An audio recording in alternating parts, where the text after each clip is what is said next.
How many people do you know that have been run over by a car, thrown out of a window, fallen off of a roof, and gotten paid to do it? That's exactly what Kimberly has done as the go-to stunt woman in Hollywood. I did 3 more jumps out the window. My face was completely cut up, and it was like, no God. So my trauma is so deep that the psychedelic work was necessary. When people ask you who you are, what even goes through your head? A lot of people will say, well, you can't heal if you don't forgive, which is not true. Who is Kimberly Shannon Murphy? How do you think about that? Well, the biggest work that I've been doing lately is just coming back to myself and finding out who my authentic self is, because I feel like I'm probably going to cry a lot, so I'll just preface that. I feel like when you have a childhood taken away from you like I did, you never had a chance to connect with who that person ever was. So that's what I'm doing now, and I'm proud of that. Yeah, yeah. Do you mind sharing some of the what happened between the ages of I believe it was 2 to 11? Your grandfather. Yes. Yeah. Let's just go into it and tell. My maternal grandfather was, now with all of the doctors that I've been connected with, has been diagnosed. He's dead, obviously. He was a sociopath, and he sexually abused his children, and in turn me and my siblings, and I'm sure countless others.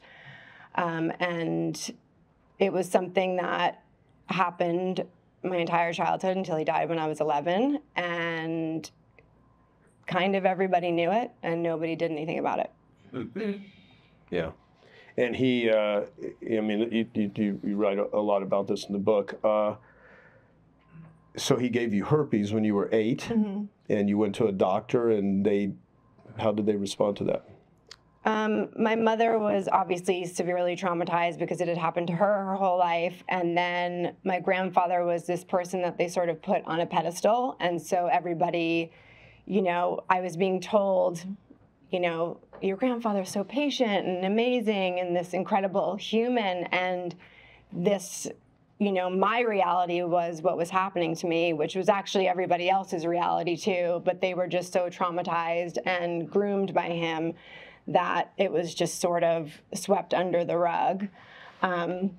So when my mom took me to the doctor, which she had let it get really bad, and I lived in New York growing up, so it was on my face, and it was in the winter, it was really cold, really uncomfortable, and the doctor said to my mom, she has herpes, and my mom just sort of grabbed my hand and was like, absolutely not, and dragged me out of the office. And of course I'm like, what is herpes? Like, it has a name, like, I'd love some medicine, like, that'd be great. And yeah. And that pretty much, like, that story kind of sums up my whole childhood with with just how everybody was able to turn the other cheek. Yeah, and for me, we both have male figures in our families that both sexually abused us, right? And then I had a lot of stuff happen in church, and there were people that were supposed to be caretakers.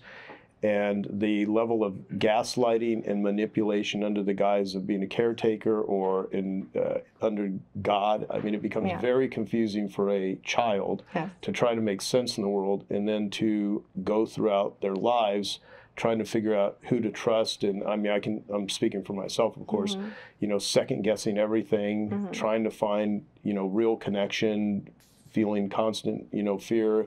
How did you survive that? And when I say survive that, were you ever in a situation where you were so close to taking your life that you nearly did? No. Okay. So how did you armor yourself? And I speak about this in the book. I felt like, and it's interesting who you were just speaking about, like, it's not how you were wrapped, like, not how you were kind of born, that you wake up and you're happy. I feel like if I was able to be who I was without my grandfather, that I was a really strong-ass person. And this happened to me, and that was still, like, coming through, if that makes sense. Yeah. So, one thing that I have sort of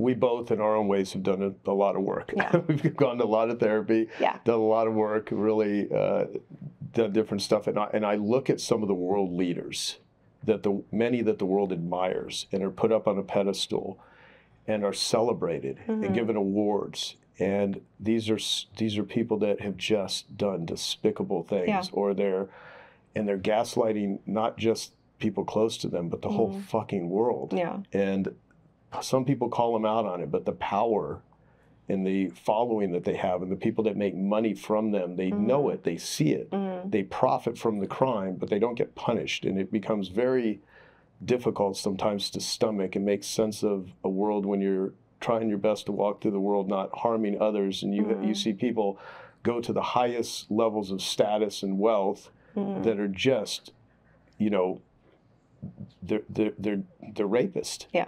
You know, so how do you come to grips with that?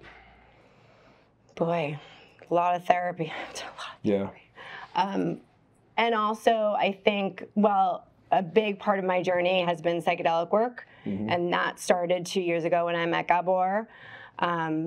I was writing my book at the time and I actually didn't know of him when I started writing, and someone had mentioned him to me, and I looked him up on YouTube, and for the whole night I was just like watching video after video. I was like, this man, like his take on trauma, and I just felt like everything that I felt inside, it was like he was speaking directly to me.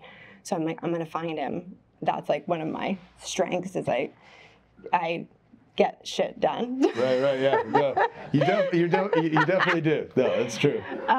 So I went to his Instagram, and I was like, clearly this man doesn't run his own Instagram. You know, he's obviously very famous, and he's 82. At the time he was 80, 79.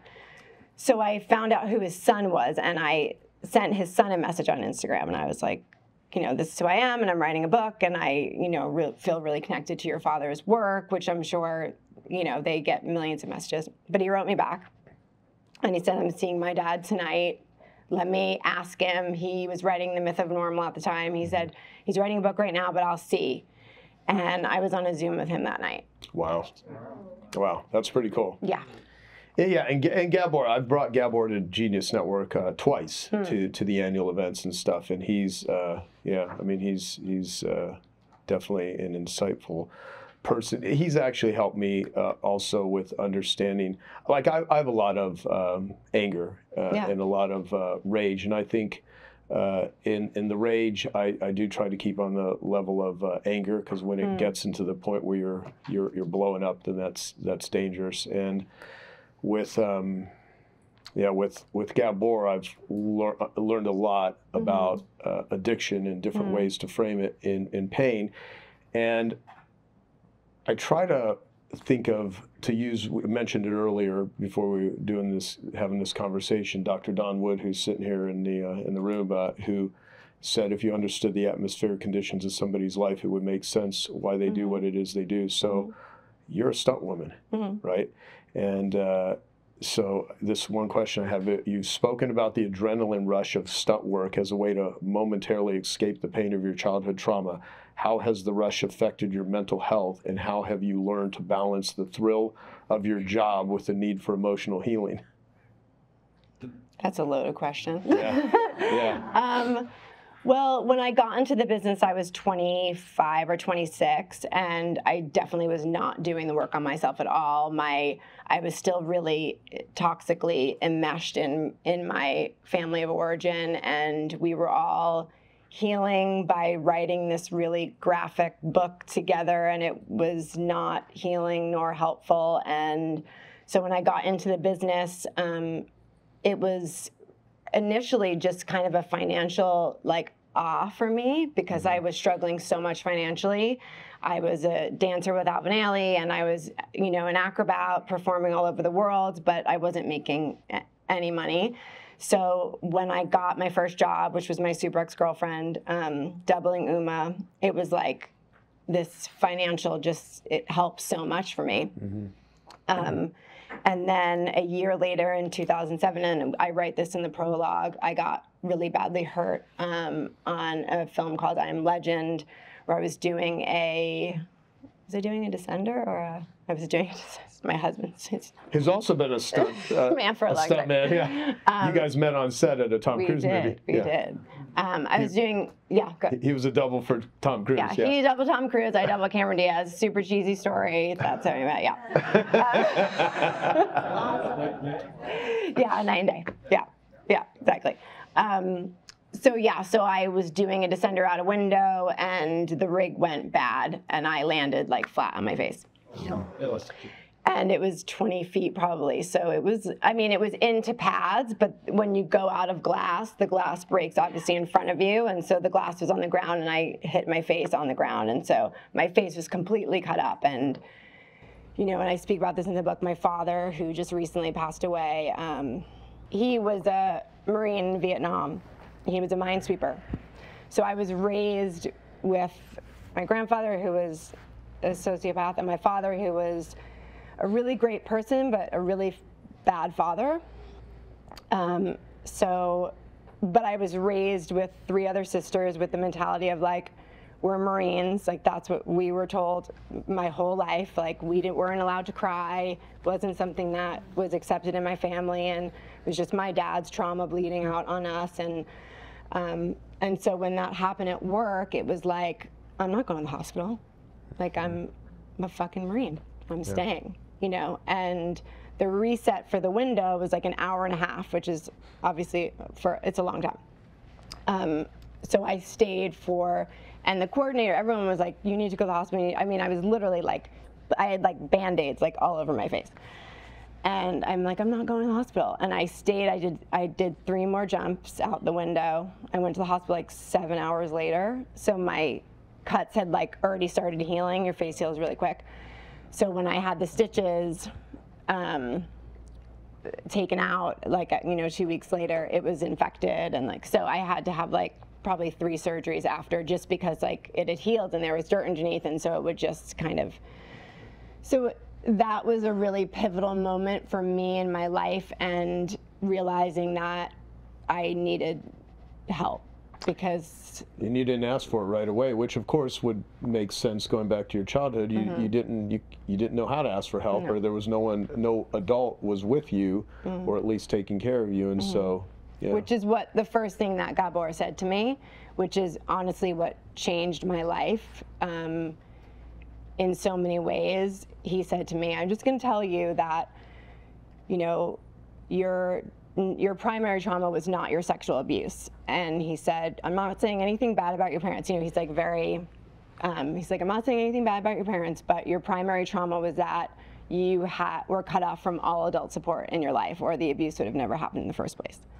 And I was like, oh shit, I have more work to do than I thought, because I really, I think, had to hang on to my parents so strongly, because I was dealing with this massive thing, which was my abuse from my grandfather. And so to have to sort of look at the whole family system and my parents was almost debilitating for me. Yeah, yeah. That like everybody failed me. And what happened to the rest of the family members that haven't dealt with this abuse, or have swept it under the rug, or tried to go through their lives ignoring it? I imagine it's been quite challenging for them. Well, it all comes out in some way. My aunt, Pat, who is in the book, and actually a lot of her writing, she was an amazing writer. It's my mother's sister. She was the oldest of the 6 of them. She's a beautiful writer. She always wanted to be published by HarperCollins, so I was like, Aunt Pat, I did it for you. She was actually the first one to come forward when she was 9 and tell my grandmother that she was being molested by her father. And my grandmother confronted him, he denied it, and everything went on. And so she carried a lot of that guilt, even though it wasn't hers to carry, with her through all of us. And I've had to deal with that too, that yes, she was a part of that as well, even though she was, like, I wouldn't be sitting here without her. She was such a beautiful, amazing spirit, and she got Alzheimer's very early. I think that her brain literally could not handle everything that had happened, and it just like shut off. That's what I truly believe happened. And she died about 4 years ago. Yeah.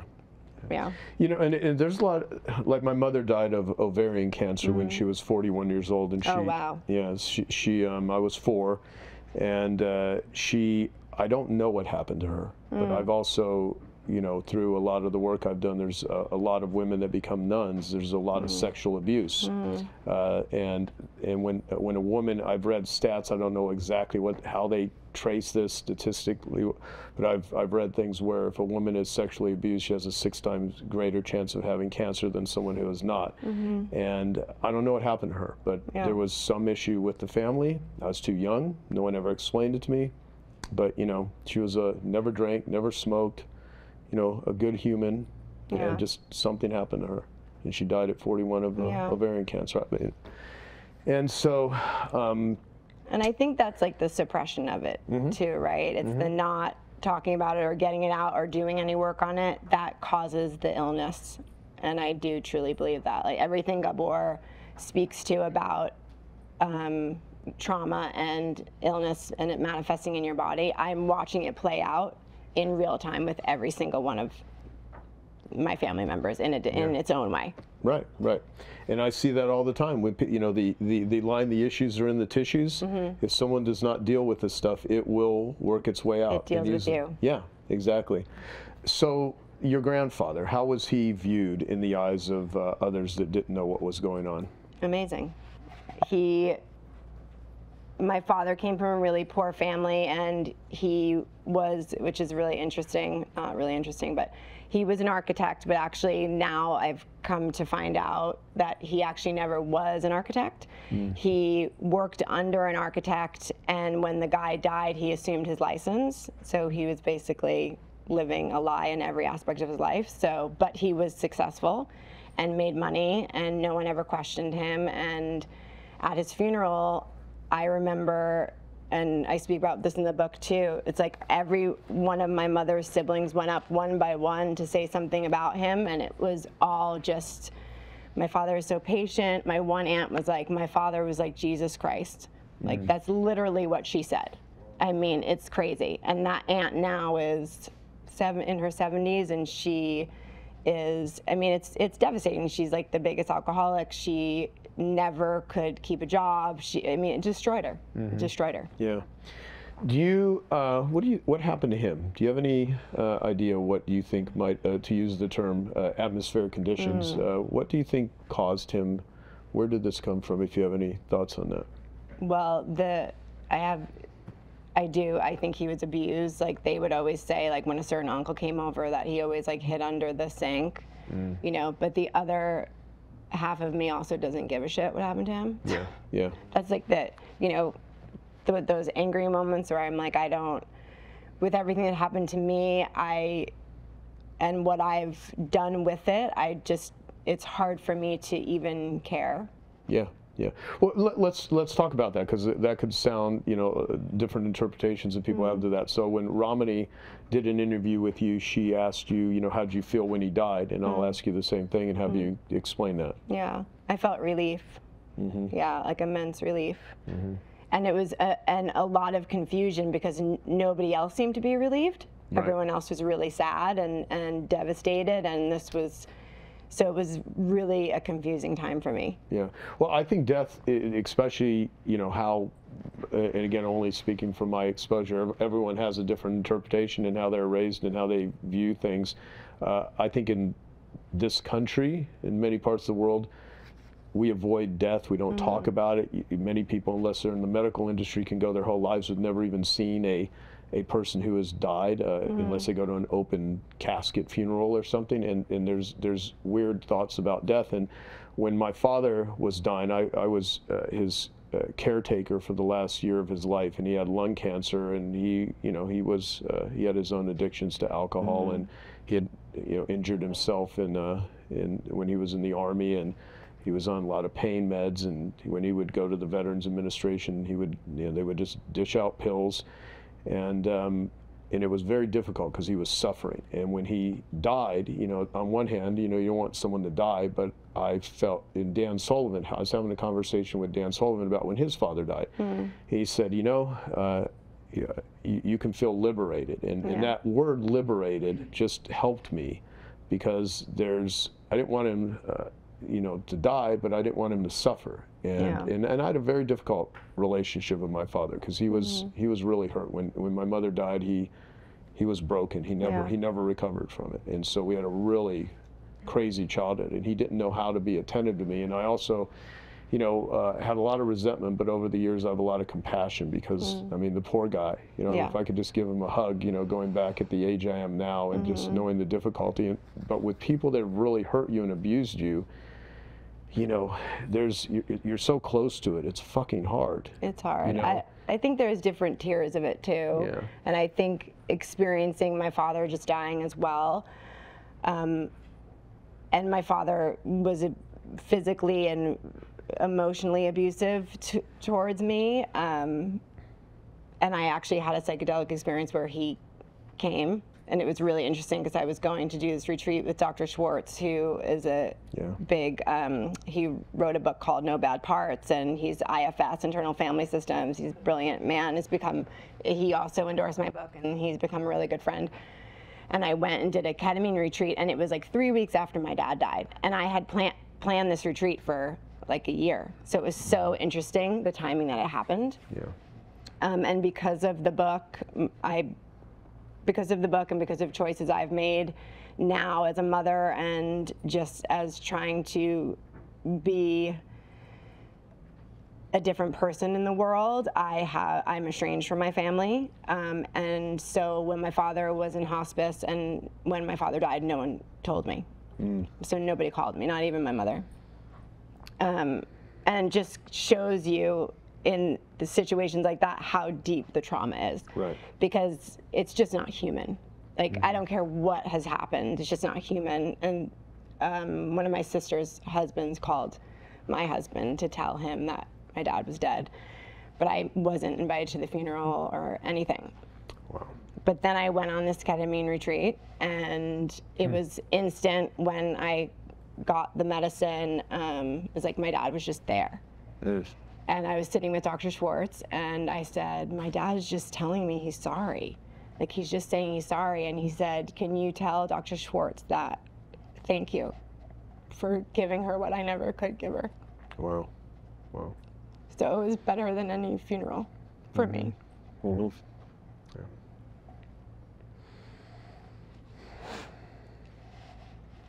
I'll make the tissues worth it for you. No, please. Yeah. Yeah, I definitely. Don't make me have to run over there. Just. So, you know, I often ask questions about how do you deal with trauma, how do you work through it, and we'll speak to that. If anyone happens, we're going to put this video out publicly. We may put it into the prisons, wherever we can, because I know a lot of people resonated with it. There are people that are abusers, and most people that are abusers is because they were abused. And they live in shame and guilt, and they don't deal with it. They don't know how to deal with it, and they're lost, and they're hurting other people. Yeah. Some of them are not sociopaths or psychopaths. They have the ability to feel empathy. It's very complicated. It's very hard to find compassion with someone that has hurt you, and it's even more difficult if you still have to interact with that person when they're still alive. And there are people that were watching this that are being abused, and other people that are abusers. And, you know, I'm sure you as well as me, if we could wave a magic wand, we would stop all that, right? Yeah. But that's, you know, that's fantasy. So there's a lot of pain in the world. There's a lot of suffering. What would your message be to anything, to someone that's out there that's hurting someone, and they have the capacity to try to get help, and they don't know what to do, they don't know who to talk to? Because I've been in 12-step groups where people have admitted to you know, abusing people. I was Harvey Weinstein's sober coach for a period of time. You were? Yeah. Wow. Yeah, so I got asked, I never taken a penny from anyone for doing it. It's all volunteer stuff. And a friend who was his sober companion said, can you meet with him? And so I did, and I met with him multiple times, and then it just happened to be a dinner one night where some guy recorded it and sold the video for, I think, 50 grand to TMZ, and here I am, you know, on video after someone tries to slap Harvey, you know, for dinner. And you know, and I follow the 12-step thing where if anyone, you know, recovery is available to anyone is that is at least seeking help. So it's one of those difficult things where you have to sit down with someone that is kind of a despicable person and very narcissistic and, you know, probably a sociopath, and also try to help the person. And, you know, and it's very difficult. And I've learned a lot about acceptance of others, sitting down with people that,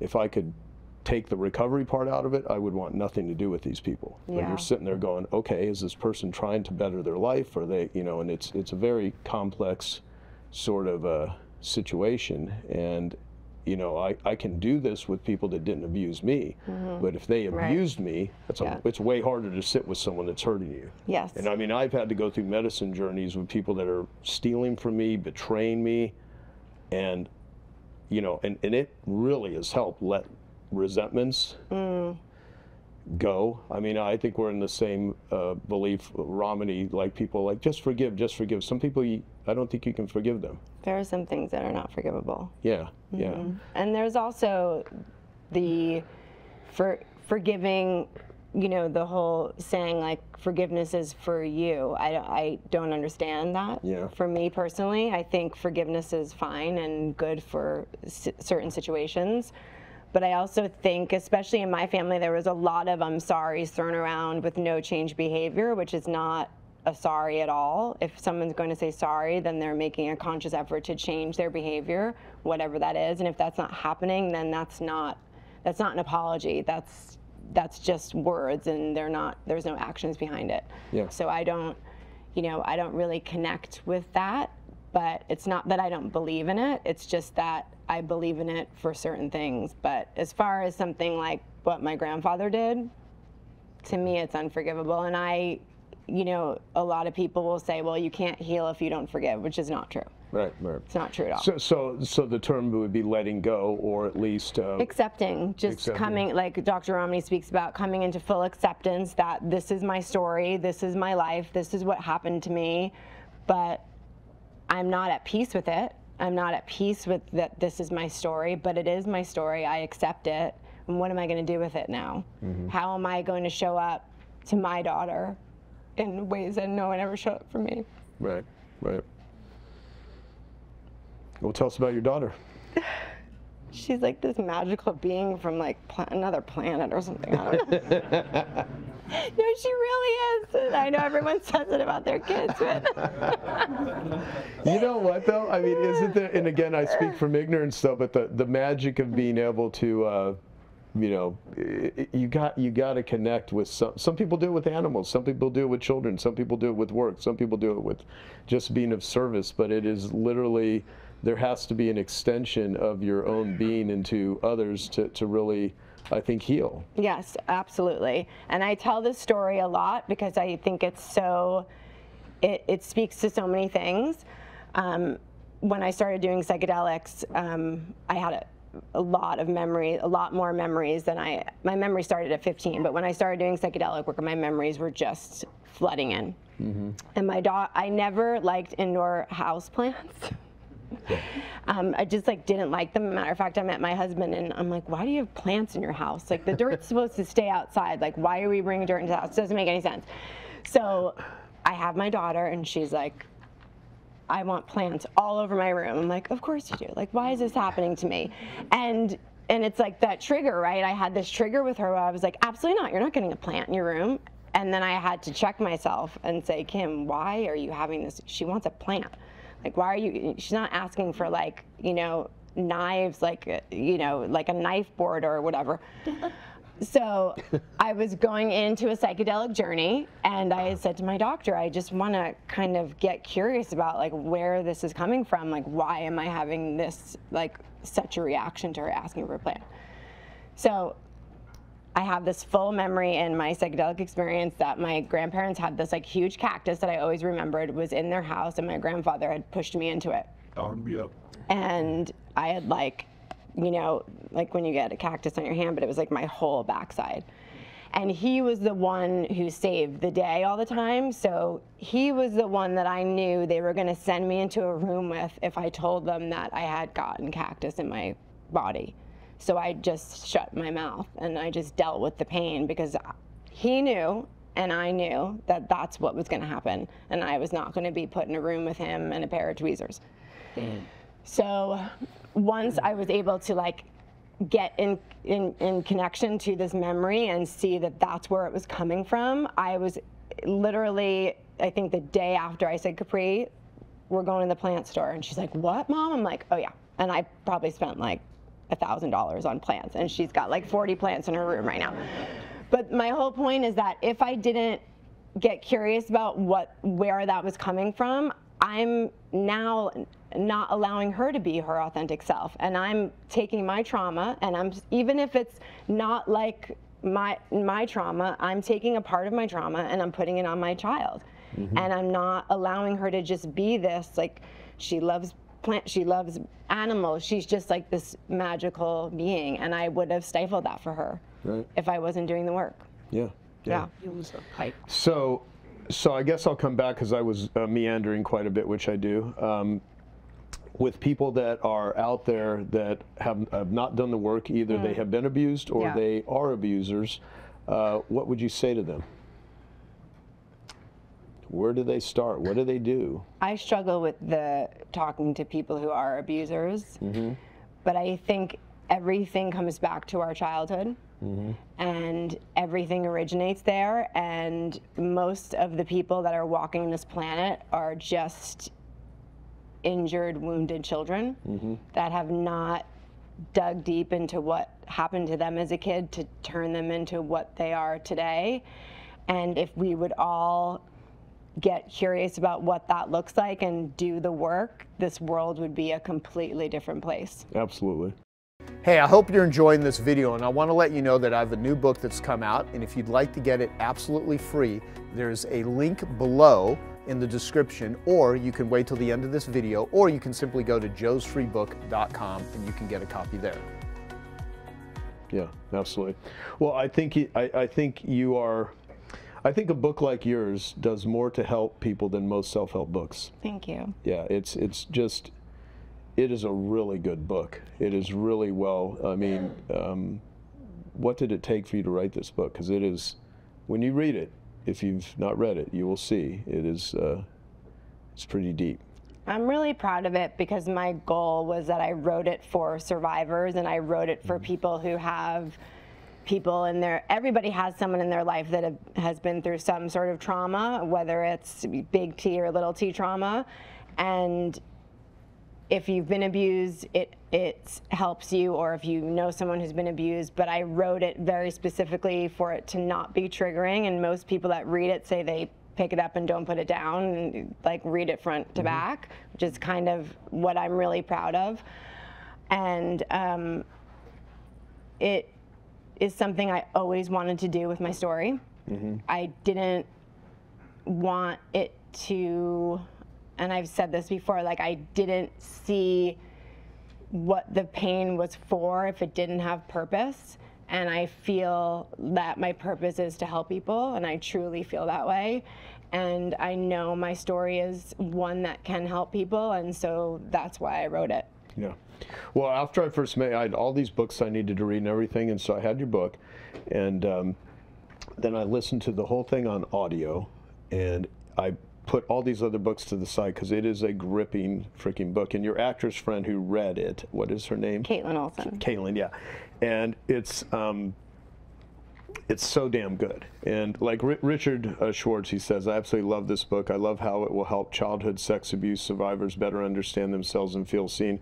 I love how it gripped me and made me weep with empathy and joy. And I love that I now have such a wonderful resource to share with students who want to understand how people with childhood trauma can not only heal, but thrive, even glimmer. Why'd you call it Glimmer? It's really interesting. I did not know that glimmer is the opposite of trigger, which I didn't know when I named the book. It always felt like I had this light inside me that refused to give out. And I think that light was my inner child. And now that I've connected with her, and now I'm gonna sound like really woohoo because I've like, because of all of like the psychedelic work. But I really feel like that was the pivotal moment when I was able to connect with her again and take her hand and let her know that she was finally safe and I was gonna be the one to save her. Yeah. Yeah. Could you, I think most people here know, you know, have done inner child work and know a little bit about it, but some people, they hear that word and they're like, what are you talking about? How would you define inner child and inner child work? Well, as Dr. Schwartz puts it, which I do really agree with, is that, you know, when we're triggered, many times it's coming from a 5-year-old place, a 6-year-old place, it's wherever that place was that we were hurt in our childhood. And when we're hurt at those times, we sort of get stuck there. And when we don't get curious about it and go inward and start to heal those parts of ourselves, the shameful parts, the guilty parts, the sad parts, the grief, all of those parts, we're not able to connect with our inner child. And I believe that that's where healing stems from, is the connection with our inner child. And to say that, I felt very disconnected from her, because when you're abused, as you know, you literally disconnect from your body. I mean, that's what happens. You're a child, you're in this traumatic event, and you leave your body. So it's like I could literally see myself watching the things happen to me, but I was not in my body. So now I'm in my body. Yeah. Yeah, I totally relate. Like, there's not a day that goes by in my life where I don't have flashbacks to the abuse, like every freaking day. And I've learned over the years, what the hell was that movie? I Learned to Ignore It.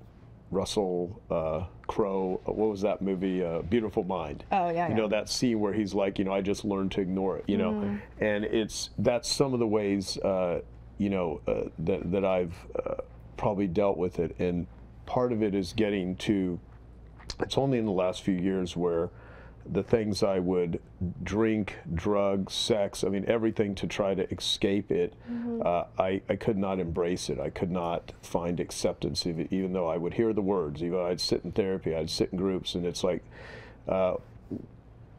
my question is, in order to really, to truly get to that place of healing and opening up, what do you have to go through? I think for me personally, my trauma is so deep that the psychedelic work was necessary. I think that you have to tap into those memories in order to get through them. And I literally have it tattooed to myself, the only way out is through, because I really believe that. And same, like the flashbacks are real and it's really painful, and you have to sit with them and go through, and you have to go through it and feel it and cry and do whatever you need to do to release that, but you have to go through it. You can't ignore it because it doesn't go anywhere. Yeah, yeah, and I see that all the time. And I mean, and again, I speak for myself. I spent probably 20 years of my life avoiding things that only took a few minutes. But it was those few minutes that were so fucking scary. Yeah. To even say, to utter, to expose myself, to believe that anyone would care, that they would trust, that I could trust them, that they would trust me, that it was real. And it's, you know, the it's believing like, thing's a real thing. Yeah, right? Yeah, absolutely. Yeah. And so I had physical pain, I had addiction, I had all this shit that I would do. And of course, you know, there's always shrapnel. There's a lot of scar tissue. I mean, I still, you know, there's still a lot of pain and angst, but it's now become more of a sense of gratitude and being happy. And we've already been through the worst. Yeah, yeah, exactly. And I hope that conversations like we're having right now in your book and things just help encourage people to go into those pits of hell. But if you don't go into those pits of hell, and there are ways to do it that can be better or worse. Yeah.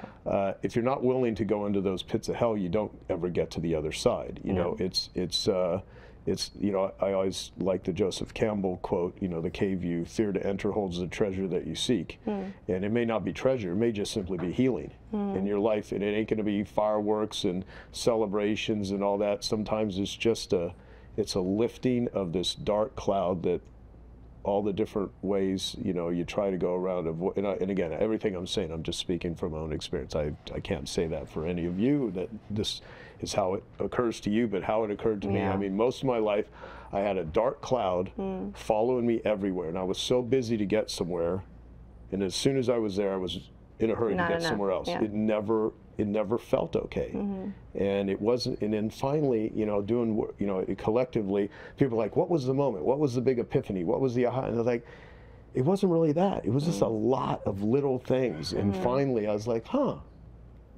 I don't have this pressure on my, I don't have this anxiety, I don't have this craving that used to control every aspect of my life, and I would try to disguise it with performance and making money and business and drugs and sex, and it's like, oh, I don't have that, and nothing feels better than not having hooks in you that are pulling you into, you know, it's just such human suffering to be in the, you know, and there's a small percentage of us that do this, right? Very there's a small percentage of us that go through what we've been through and do something positive with it. Yeah. And I can't tell you the countless messages I've received, because 90% of abuse happens from a family member or somebody family knows, which is an insane number. And I know people in this room that have been abused by family members. I believe it. Yeah. I mean, it's insane. And the messages I've gotten, like, you know, you've given me hope not to end my life. Like, my father's still in my life and he abused me. I mean, it's rampant. And if I can be, and I said this when I got my book deal, I'm like, if I could be that for one person, it will make it worth it for me. Well, you're that for many people, not just one, so thank you. So what's the most challenging part of sharing your story publicly, and how do you hope your memoir will impact others who've experienced similar traumas, because you're kind of talking about it right now? You know, look, it's difficult to talk about, right? And I was saying this too, because I haven't spoken, I've done so many podcasts, but you know, you're in a room with one other person. It's a lot. I mean, not that that's easier, but it's definitely difficult to speak about it. My husband could probably speak to this better than I can, because, you know, look, it's consumed my life since the day I was born. I'm just doing something different with it now. So I'm definitely, you know, the book process was about 3.5 years of, you know, talking and writing and getting it all out, which was a process, and then it coming out and speaking about it and having, you know, some platform to speak on it, and having the doctors that I've had amazingly support me. So it's been a lot. And probably after my event with Gabor in October, I'm going to take a big break. Yeah. So my husband doesn't divorce me. I'm kidding. That's not. I mean, I think I'm kidding. I'm kidding. We can get him up here and ask you. I mean, how difficult is it for you to be in relationship and to be in relationship with you? Because I know I'm a piece of work. I mean, like when you have abuse and stuff, man, it's hard to. When you've had connection, you know, when you have connection issues and you've had abuse, I mean, it's difficult. It's very to difficult. do. Like a lot of the people here that are entrepreneurs, is they just had to figure out how to become resourceful and take their adversity and try to figure out how to do something. Because a lot of these people will brag and say they're unemployable. You just had a lot of fucking pain in your life, and this is the only way you figured out how to work it out. Yeah, yeah. I don't know how I actually married my husband. He's really normal, so it's slightly confusing. But he, I do believe, was, you know, whatever God you believe in, I do believe that it was a gift from God for me. Yeah, yeah, which is good. So, you know, how long are you going to stay a stunt woman? Well, I coordinate now, so I'm kind of the boss. I do a TV show in LA, and so I'm not really doing stunts so much. Do you think you'll do any more of that, or are you kind of done with putting yourself in those sort of dangerous situations? It's different now when I choose to do something, and also since I had my daughter, it's different with, and the more work I do on myself, the less attractive it is to me, interestingly enough. Well, Yeah, so that makes a lot of sense. I've unfortunately learned quite a bit about certain parts of Hollywood because of the people that I've met in the addiction recovery space, and it's fucking weird. And fame is very weird. Yes. And people who make their living pretending to be someone that they're not, often I find are some of the most lost people. Some of them are hiding. Other people are master narcissists. And what is your perspective on this whole profession that you've hung around? Because as a stunt woman, how has that changed your perspective on Hollywood and life in general? Because most people don't see or hang out with the people that you hang out with and are around it in a completely unique way. I've seen a lot. Yeah, you have. But I will say that Cameron and Caitlin are two of my actresses that I've been with for a long time. That Cameron wrote forward, Caitlin read the book. Are two of the most grounded, kind humans that they're two of my best friends, honestly, and I feel really lucky for that. Like, they're both moms. We have very similar. They're very not Hollywood, right, as much as, like, especially Cameron, as Hollywood as she is. She's very normal and just amazing person, but 90% of Hollywood is insane. Yeah. Yeah. And I'll tell you, man, I've met some of the funniest comedians on stage and off stage. You see some of the darkest pain, and I'm like, some of them, they're just taking their, they take their pain and they transmute it into humor, and others are just like, fuck, it's so bizarre. But and everybody glorifies them, and it just adds to the. Yeah, they start believing their own PR. Yes. Yeah, and they oftentimes can get away with all kinds of, and again, there's good people in every industry, and I don't think most people are bad. I think there's a few that whole line, hurt people hurt others. Well, not all hurt people hurt others. No. Some hurt people are saviors. Some hurt people really take care of others, and other people they're hurt and they cause a lot of other hurt to other people. So it's a mixed bag. What helps you find peace and closure the most? I don't know that I'll ever find closure on this. I do feel like we pick our lives, and I do feel that way in a spiritual sense, that there is more than this. And I do think that we pick our paths before we're here for a reason. And my daughter gives me an immense amount of peace because she has shown me what life truly is about. And if I can make her proud, then it's all I really want. Yeah. Do you know how to articulate what life is really all about at this stage? Like what life here is all about? When you say your daughter, so I interpret that as love, really caring, protection. Yes. But what does it mean for you? What makes you feel connected, feel whole? Being authentic to myself. And that was a really big thing for me, and Gabor speaks about this hugely, which is the attachment versus the authenticity. And I had a really, from a very early age, really unhealthy attachments, whether they were my parents, my grandparents, everybody in my family. It was extremely unhealthy. It was a trauma bond, really. And I struggled with that my whole life, trying to keep the attachment and be authentic, but then I was having to show up as a different person to everybody in my family, which told me that I wasn't being authentic to myself at all. And so walking away from them and making that choice and being able to be in a space where I can say, I know how hurt you all are, but I can't do this anymore, and I need to be true to myself, and that's what this looks like for me moving forward, is if I can't be authentic with you, then we can't be in a relationship. Yeah, and here you are having to navigate this whole world now of people that are in the quote-unquote author, speaker, influencer space. Yeah. And, it's a whole nother can of worms with...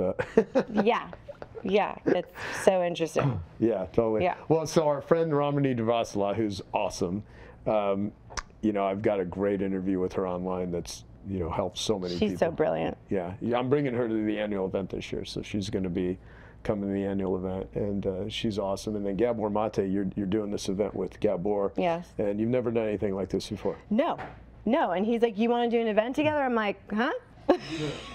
Yeah, and it's so interesting, right? It's life. And that's the person I've always been, like, go-getter. If you were to tell me when I started writing this book that I would be, you know, have him on my, you know, texting with him and then doing a live event with him, it's crazy. Yeah. But I guess it's not so crazy, really. So yes, we're doing an event together October 6th called Return to Self, Navigating Attachment and Authenticity in Santa Monica. And it's an all-day event, and if no one has heard him speak live, he's just... No, he's good. Well, most people here, if you've been to the annual event where I've had Gabor, so, and this was not her idea. I said, give me the website. I'm gonna have my team turn it into a QR code, because I always tell everyone, do not pitch here unless. Okay. But I'm suggesting I'm going to go to this. And how much is it? It's I think like just under 400, but it's a full day. It's 10 to 5. Yeah. With a walkaway lunch. Yeah. So if you guys want to go, that's information about the event. I'm going to be there, and Gabor is great. You know what I like about you know, this too is I never would have thought that all of the shit that I had happen in my life would also become a domino effect for trying to share and expose it to other people and whatnot. And I had first met Gabor in 2015, and then he knew my story of my childhood and stuff I'd share with him. And then I met him in person in Vancouver, and for the first, you know, when we had a dinner there and hit it on, and I'm like, I really want to bring you to Genius Network. So I ended up doing ayahuasca with him in the jungles in Mexico in 2000. Yeah, it's funny. I think we brought in the new year from 2015 to 2016 on an ayahuasca journey. Oh, amazing. But, that's a hell of a New Year's. But it's, you know, so I became friends with him and brought him to Genius Network, I think, for the first time in 2017. And then when I was in Vancouver, you know, a couple of years later, I brought Ben Hardy, the writer, the author, over to Gabor's house with me. And then Gabor's talking about, you know, we're talking about what do you want to do? And Ben introduced him to who's become his current agent, which led to the book, The Myth of Normal, and then his second book, which he's working on right now. Yeah. So by me connecting him, it ended up being a 2-book deal. That's awesome. And now these books reach, you know, millions of people, and I love that because it's like, you know, that's what connection does. Yeah. You know, that's when you just put it out there. And if I would have never started talking about any of this shit, none of that would have happened, right? And so it's kind of cool. And it all starts with the truth. Yeah, yeah.